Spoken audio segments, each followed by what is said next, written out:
자, 이태원 참사와 관련된 112 신고 녹취록 공개로 경찰의 늑장 대응이 드러나자 여당인 국민의힘은 사과와 함께 응당한 책임을 묻겠다고 강조했습니다. 민주당은 정부가 국민의 분노를 줄이고 책임을 덜기 위해 꼼수를 쓰고 있다며 사실상 총공세에 나서고 있습니다. 국회 취재기자 연결하겠습니다. 정유진 기자. 네, 국회입니다. 사태 수습이 먼저라던 국민의힘도 기류 변화가 감지되고 있다고요. 국민의힘은 112 신고 녹취록이 공개된 뒤 열린 오늘 아침 회의에서 경찰의 초기 대응 미흡과 관련해 당혹스럽고 유감스럽다며 국민께 죄송하다고 밝혔습니다.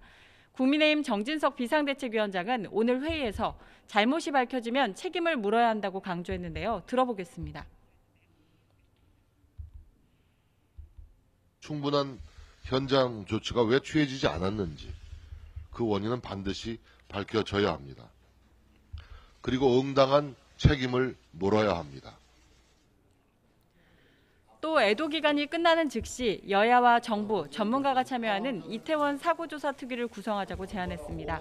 주호영 원내대표도 어제 공개된 112 신고 녹취록에 많은 국민이 충격을 받고 분노하고 있다면서 추도 기간이 끝나면 철저하게 원인을 조사해 상응하는 책임을 묻고 재발 방지 대책을 마련하겠다고 밝혔습니다. 국민의힘은 또 주체자 없는 행사는 관리 책임을 지방자치단체장에게 부여하는 내용을 담은 재난안전관리기본법 개정안을 발의하기로 했습니다. 국민의힘 지도부는 이상민 행안부 장관과 윤익은 경찰청장 등의 거취에 대해서는 말을 아끼고 있지만 여권 내부에서도 두 사람의 경질이 불가피하다는 기류가 돌고 있습니다. 네, 민주당도 총공세에 나서고 있죠. 이재명 민주당 대표는 오늘 아침 회의에서 정부가 이태원 참사를 둘러싸고 본인들의 책임을 덜기 위한 꼼수를 쓰고 있다고 비판했습니다. 들어보겠습니다.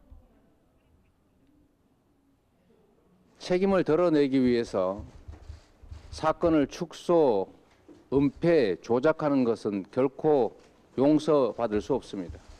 그런데 지금 현재 정부의 이 고위 책임자들의 태도가 도저히 책임지는 자세가 아닙니다. 이 대표는 사태 수습에 총력을 다해야 할 총리가 외신 기자간담회에서 농담을 한 것은 경악할 장면이었다고도 꼬집었습니다. 박홍근 원내대표도 이태원 참사 전후 국가와 지자체 대처를 꼼꼼히 살펴 지휘 고하를 막론하고 법적 책임을 물어야 한다고 강조했습니다. 민주당 지도부 회의에서는 정청래 장경태 최고위원 등을 비롯해 이상민 장관과 윤익은 경찰청장을 즉각 파면해야 한다는 목소리도 잇따라 나왔습니다. 정의당 이정미 대표도 오늘 오전 긴급대표단 회의를 갖고 윤석열 대통령을 향해 이상민 행정안전부 장관과 윤익은 경찰청장을 즉각 파면하고 국민 앞에 사과하라고 촉구했습니다.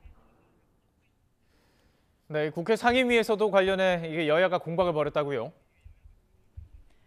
국가인권위원회 국정감사가 열린 운영위원회에서는 이태원 참사와 관련해 정부의 공식 표현을 두고 여야가 설전을 벌였습니다. 민주당 의원들은 합동분향소 명칭이 사망자 합동분향소라고 돼 있는 점을 문제 삼으면서 사고 사망자 대신 참사 희생자라고 표기해야 한다고 주장했고, 반면 국민의힘 의원들은 대통령이 참사라는 용어를 사용했다면서 책임을 회피하려 하는 것처럼 발언하는 것은 유감이라고 반박했습니다. 들어보겠습니다. 분향소나 또는 정의 자체가 이태원 사고로 보고 있습니다. 이것은 정부가 책임이 있는 그건데 참사로 봐야 되는데 사고로 명칭을 하고 있어요. 어떻게 생각하세요? 참사가 맞죠? 사고가 아니라. 행정부에서 어떤 용어를 사용한 것을 가지고 이미 대통령이나 정부에서 진상을 명백히 밝히고 그에 대해서 엄정 처리할 것을 밝혔음에도 불구하고 마치 책임을 회피하려 한다거나 진실을 덮을 것처럼 지금 발언하는 것에 대해서는 유감을 표하지 않을 수 없습니다. 이태원 참사와 관련된 여야 공방은 국회 법제사법위원회에도 번졌는데요. 한동훈 법무부 장관, 최재해 감사원장 등이 참석한 가운데 민주당이 이태원 참사 관련 현안 질의를 요청했지만 국민의힘이 거부하면서 회의가 파행했습니다. 지금까지 국회에서 YTN 정유진입니다.